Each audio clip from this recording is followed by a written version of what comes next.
ऐसे ये कहा था, ऐसे वो कहा था, तुम ले लेते हो ना अपने ऊपर। हाँ, अरे रो नहीं रहा हूं भाई। और फिर आप समझते हो कि क्यों आपको शादी नहीं करनी और एक बच्चे के साथ ये सब कुछ नहीं होने देना। मैं अब हो गया हूँ I think what 26 25। I was freshly 25 and now I am 26। मेरे घर वाले एक अलग सा प्रेशर डाल रहे हैं मेरे ऊपर हर दूसरे दिन कि बेटा बस शादी कर लो। मैंने बोला मैं शादी क्यों करूँ, अभी तो मेरी ज़िंदगी स्टार्ट हुई है। मैंने पैसे ज़िंदगी भर आप लोगों ने मेरे को कोसा, इतनी गालियाँ दी कि मैं नल्ला हूँ, बेरोज़गार हूँ, कुछ नहीं करता, गालियाँ खाई कि I won't do anything of my own, ज़िंदगी भर पापा के पैसों में पढ़ूंगा, ये वो बकचोदी। और जैसे ही मैंने कुछ अपने पैसे कमाए, दुनिया देखी, मस्ती करी, पार्टीज़ वार्टीज़ जाने लगा, है ना, तब एकदम से आप मेरे को बोल रहे हो कि शादी कर ले, सेटल हो जा। तो कब करोगे? मैंने बोला भाई जब मेरा मन करेगा, जब मेरे को लगेगा कि हाँ भाई अब मैं करना चाहूँगा। 40 एटलीस्ट ना भाई, 40 is too young for me. I think I want to get Salman Khan. नहीं करनी भाई मेरे को, अभी तो नहीं करनी, क्योंकि मैं समझ गया ये लोग मेरे से शादी के लिए बताऊँ क्यों बोलते हैं, क्योंकि इनको बताऊँ क्या करना है। इनको चाहिए नाती, क्योंकि इनको घर पे बैठ के ऐसी चीज़ें करनी है,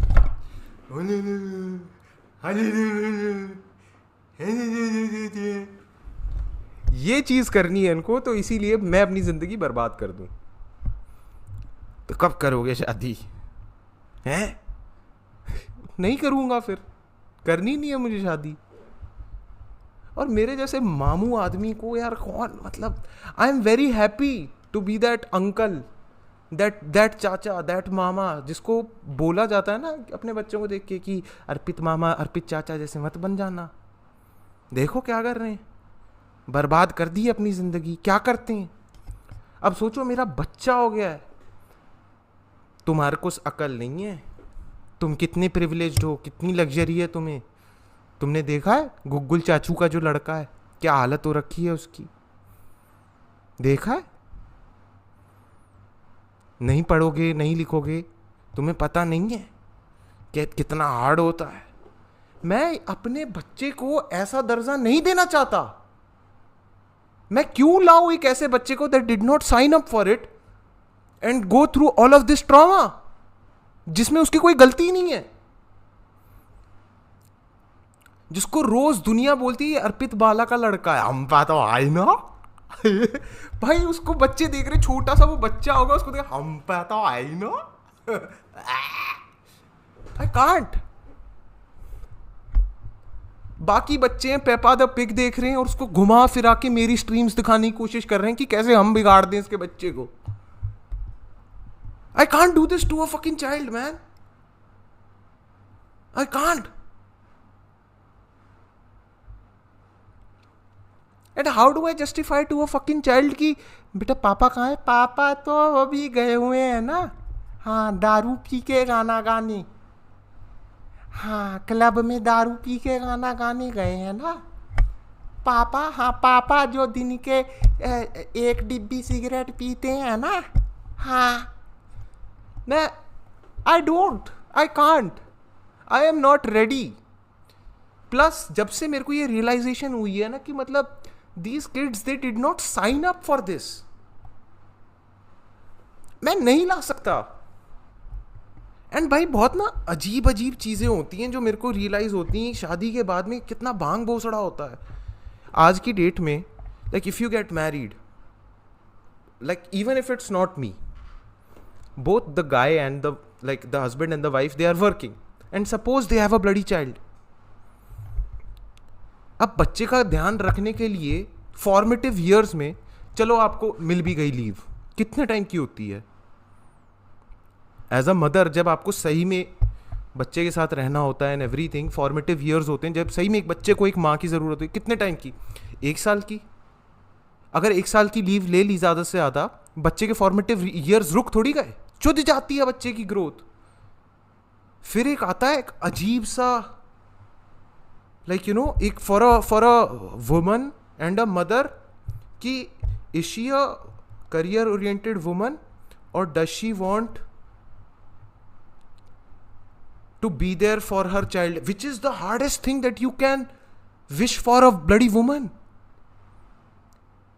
she will blame it on herself for the rest of her life, कि अगर उसने मदरहुड चूज करी तो she will use it against the child, कि इसकी वजह से मैंने अपना ऑफिस छोड़ दिया, तो वहां पे बच्चे के साथ में बहनचोद पैसिव अग्रेसिवनेस हो रही है। और अगर ऑफिस चली गई तो इस चीज के लिए अपनी जॉब को कोसेगी कि बहनचोद मेरे को ऑफिस पॉलिटिक्स की वजह से प्रमोशंस नहीं मिल रहे हैं, I did all of this to not be with my child in his or her formative years.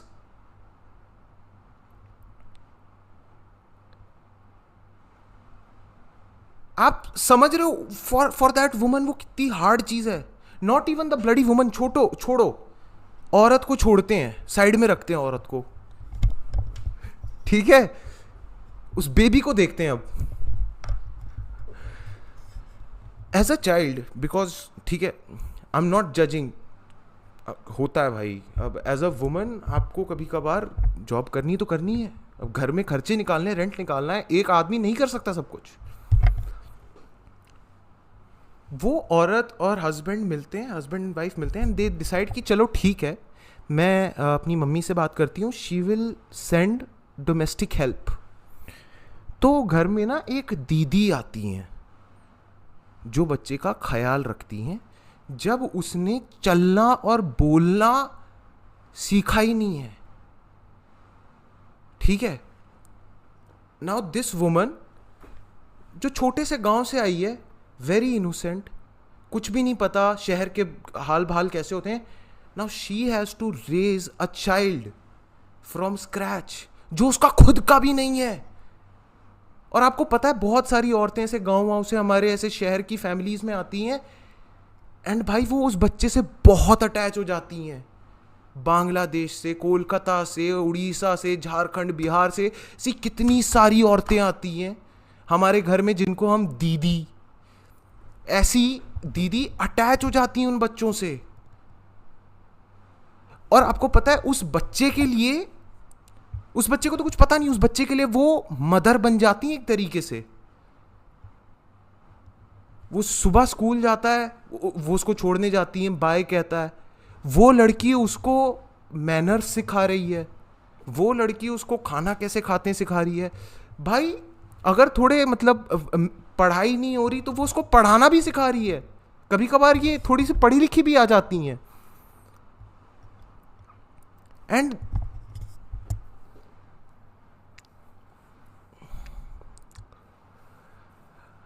क्योंकि ना ये चीज मेरे साथ हो रखी है भाई, और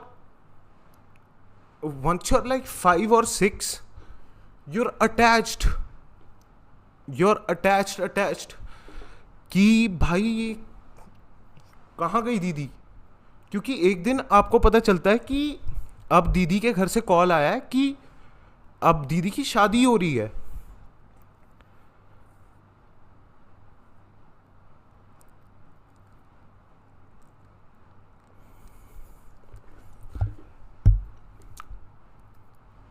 मैं आपको बताता हूँ क्या सीन था, ठीक है। तो मेरी भी ना एक गीता दीदी करके थी, पर मेरी बिल्कुल नहीं बनती थी, शुरू से लेकर एंड तक मेरी कभी नहीं बनी। ये पूरे टाइम ये नहीं करना, वो नहीं करना, टीवी नहीं देखना, हिंदी में बात, हिंदी में ऐसे बात नहीं करते, तू तड़ाका नहीं करते, पूरे टाइम कान खींच दिए, है ना। एंड भाई मेरे को याद है मैं आऊँगा फर्स्ट में, मैं था फर्स्ट में, तो मेरे को बिल्कुल बिल्कुल नहीं पसंद थी वो दीदी। और ऐसा ही सीन हुआ, मुझे पता चला कि अब गीता दीदी को बुला रहे हैं क्योंकि उनकी शादी है।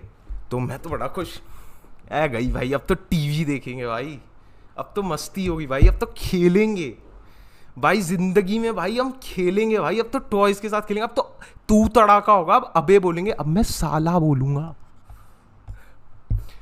एंड मेरे को याद है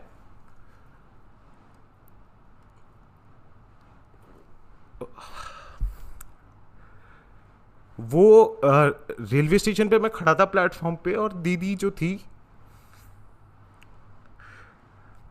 वो जा रही हैं और वो रो रही हैं और मैं खुश हो रहा हूं। एंड जैसी वो ट्रेन चली गई ना, फिर मेरे को समझ में आया हुआ क्या है।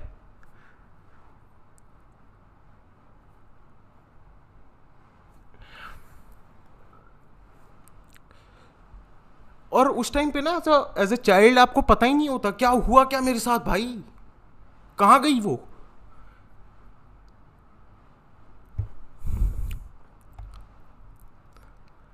For a 6 year old is like कि बहन चोद मेरी गलती है क्या।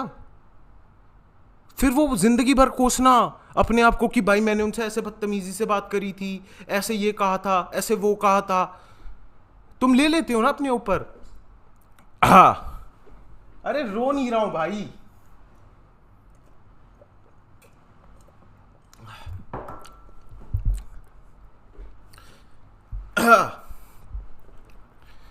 फिर एक दिन आपको कॉल आता है उनसे और फिर आप समझते हो कि क्यों आपको शादी नहीं करनी और एक बच्चे के साथ ये सब कुछ नहीं होने देना। नहीं हो सकती भाई। मैं नहीं, मैं एक बच्चे के ऊपर ये सब इतना सारा ट्रॉमा नहीं डालना चाहता, स्पेशली ऐसी चीजें जो मैंने देख रखी हैं। Back to the point. रो दिया भाई? नहीं भाई, कहाँ रोया हूं भाई मैं। स्लो डाउन मेरे भाई, ना bro.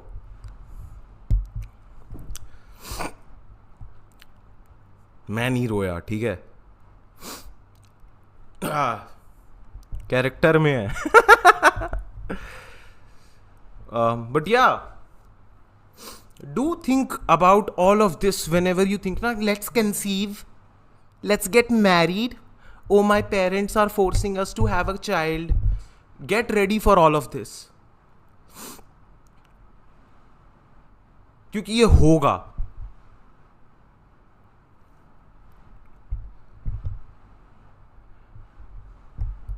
and you cannot fucking blame it on that woman who, जिसके खुद के बच्चे थे।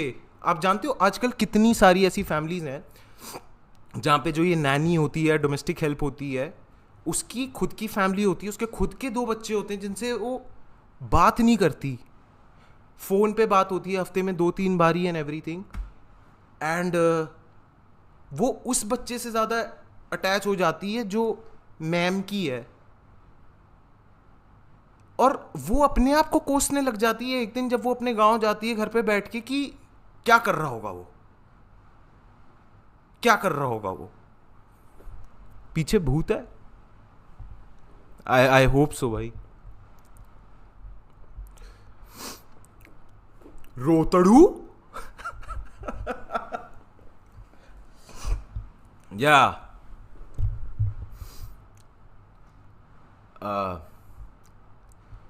L topic.